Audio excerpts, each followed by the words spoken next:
Você sabia que os tumores cutâneos estão entre os cânceres mais frequentes do mundo e também do Brasil?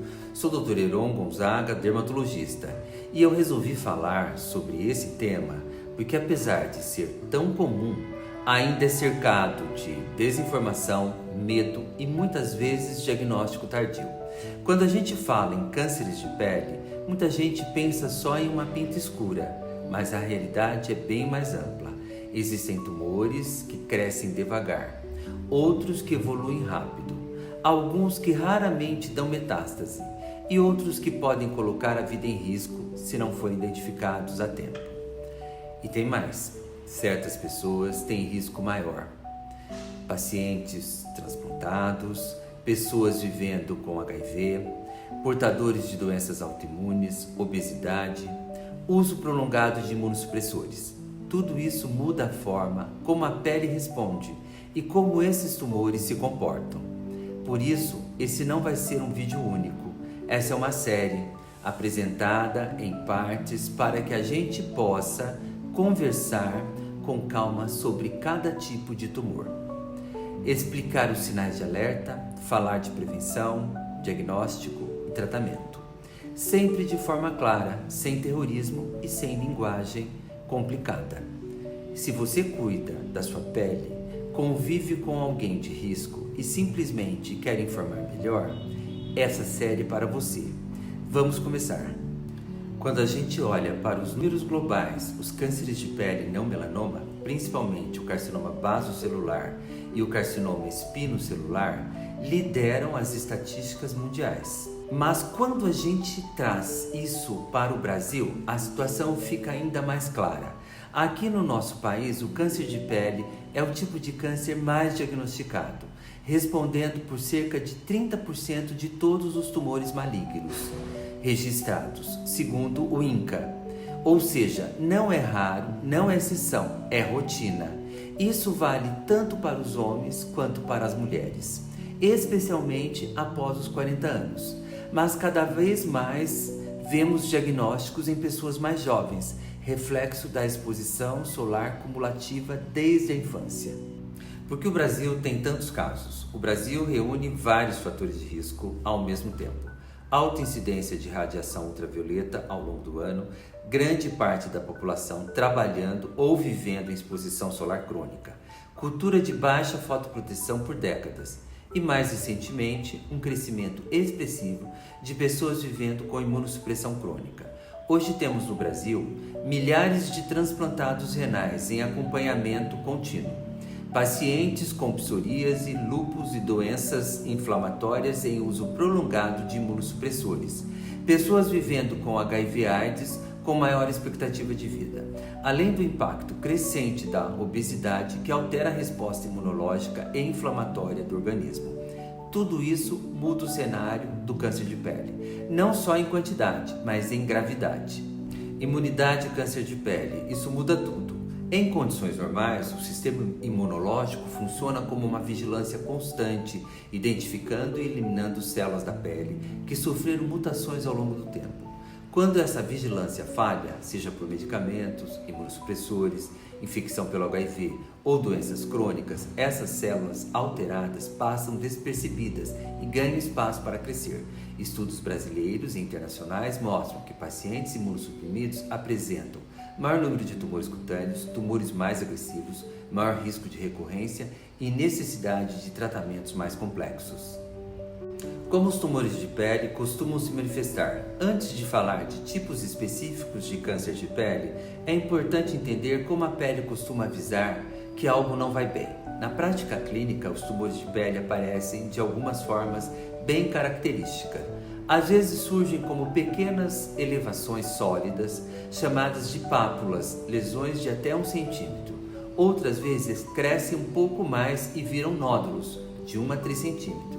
Mais profundos e endurecidos. Quando passam disso, já falamos em tumorações, mais que 3 centímetros. Algumas lesões crescem de forma irregular para fora da pele com aspecto de couve-flor, são vegetações. Outras aparecem apenas como manchas mais claras, avermelhadas ou mais escuras que a pele ao redor.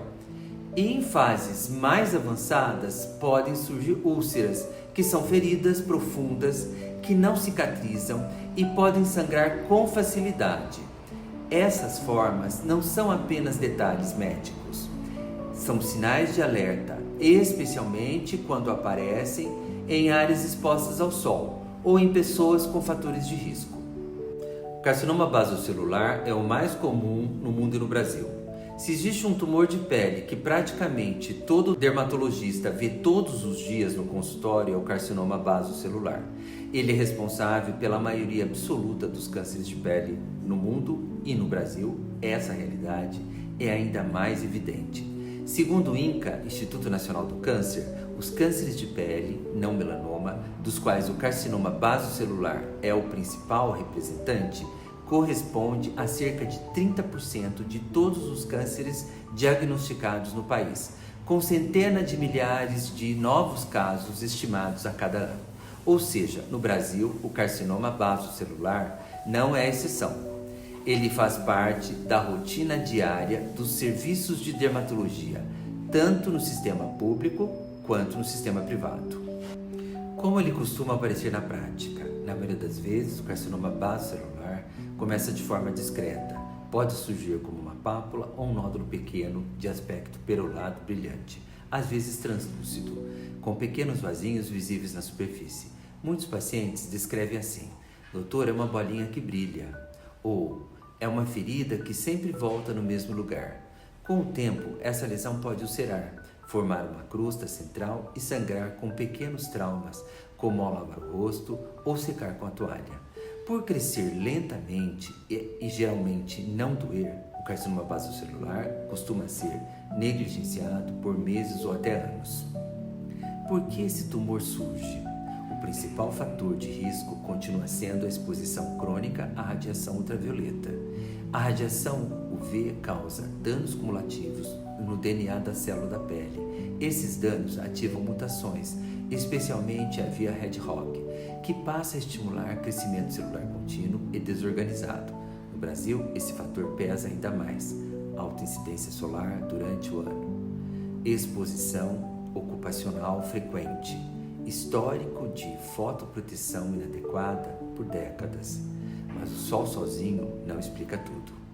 Epidemiologia. Quem tem mais risco? O carcinoma basocelular é o mais comum em pessoas de pele clara, indivíduos acima dos 50 anos, homens e áreas cronicamente fotoexpostas como face, orelhas e couro cabeludo. No entanto, quando olhamos para grupos específicos, os números mudam de escala. Dados brasileiros e grupos de risco. Estudos nacionais mostram que pacientes imunossuprimidos no Brasil desenvolvem carcinoma basocelular mais precocemente, em maior número e com comportamento mais agressivo. Transplantados renais apresentam um risco várias vezes maior de tumores cutâneos, incluindo o carcinoma basocelular, quando comparados à população geral. Pessoas vivendo com HIV/AIDS têm risco aumentado de carcinoma basocelular, além de maior chance de múltiplas lesões e recorrência. Pacientes com doenças autoimunes, como psoríase, especialmente em uso prolongado de imunossupressores sistêmicos, também entram nesse grupo de maior risco.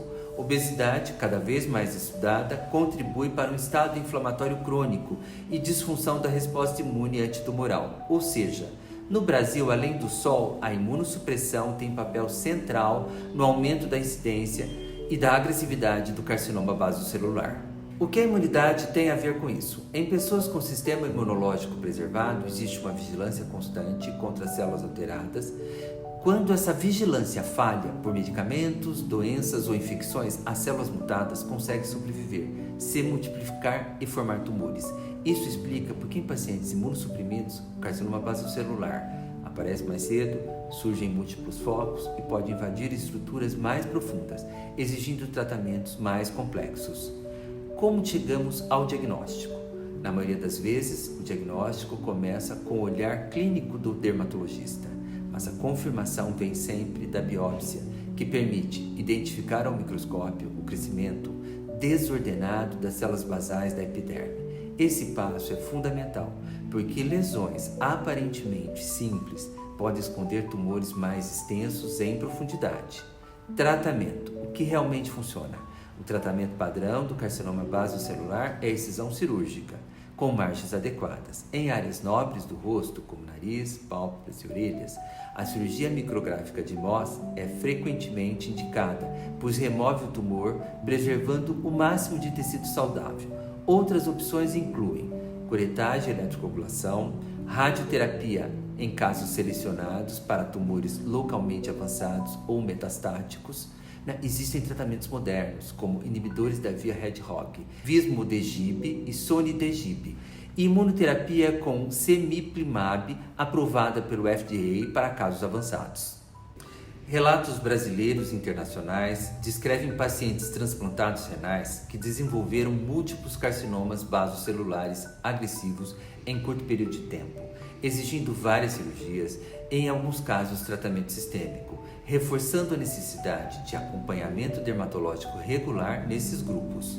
Mensagem final sobre carcinoma basocelular. Câncer de pele nem sempre dói, nem sempre escurece, às vezes é só uma bolinha que não some. E quanto mais cedo o diagnóstico, mais simples e menos invasivo é o tratamento.